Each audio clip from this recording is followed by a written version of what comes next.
Sir my family is a nuclear family. நானும் husband மட்டும்தான் இருக்கோம். இப்போ எனக்கு அந்த ப்ராப்ளம் வந்துருச்சு. நான் எவ்வளோ சீக்கிரமாக ரெக்கவரி ஆக முடியும், என்னோட வேலையை செய்ய முடியும் சார்? சொல்லப்போனால் ரெக்கவரின்றது வந்து 2 டைப்ஸ் ஆஃப் ரெக்கவரி உண்டுமா. ஃபஸ்ட்டு வந்து வீட்டுக்குள்ளே ஆகிற ரெக்கவரி ஒன்று, ரெண்டாவது வீட்டுக்கு வெளியில் போகிற ரெக்கவரி ஒன்று. வீட்டுக்கு உள்ளே ஆகிற ரெக்கவரி நாங்கள் கீஹோலில் பண்ணுற காரணத்தினால 10 நாள் வரைக்கும் கூட போகிறதில்ல, 3-4 நாளைக்குள்ளேயே வந்துடும். வீட்டுக்கு வெளியில் போகக்கூடிய ரெக்கவரி வந்து நாங்கள் எந்த சர்ஜரியாக இருந்தாலும் 3 வீக்ஸ் சொல்லுவோம். ஏன் அப்படின்னா நம்ம ஊர் காற்றுல கிருமி இருக்குது. நம்ம ஊர் காற்றுன்னு மென்ஷன் பண்ணும்போது கொஞ்சம் எக்ஸ்ட்ராவாகவே கிருமி இருக்குது நம்ம ஊர் காற்றுல, தேர்ட் வேர்ல்டு கண்ட்ரின்ற காரணத்தினால.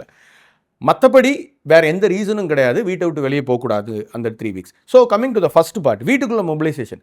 அந்த வலி கம்மியாக இருந்து உங்களோட வேலையை நீங்களே செஞ்சுக்கணுன்றதுக்காக தான் நாங்கள் வந்து இதை கீஹோல் பண்ணிக்கோங்க முடிஞ்சிச்சுன்னா அப்படின்னு சொல்கிறோம். இன்றைக்கி காலையில் ஆப்ரேட் பண்ணுறோன்னு வச்சுக்கோங்களேன், இன்றைக்கி சாயங்காலம் தாராளமாக நீங்கள் நடக்கலாம்.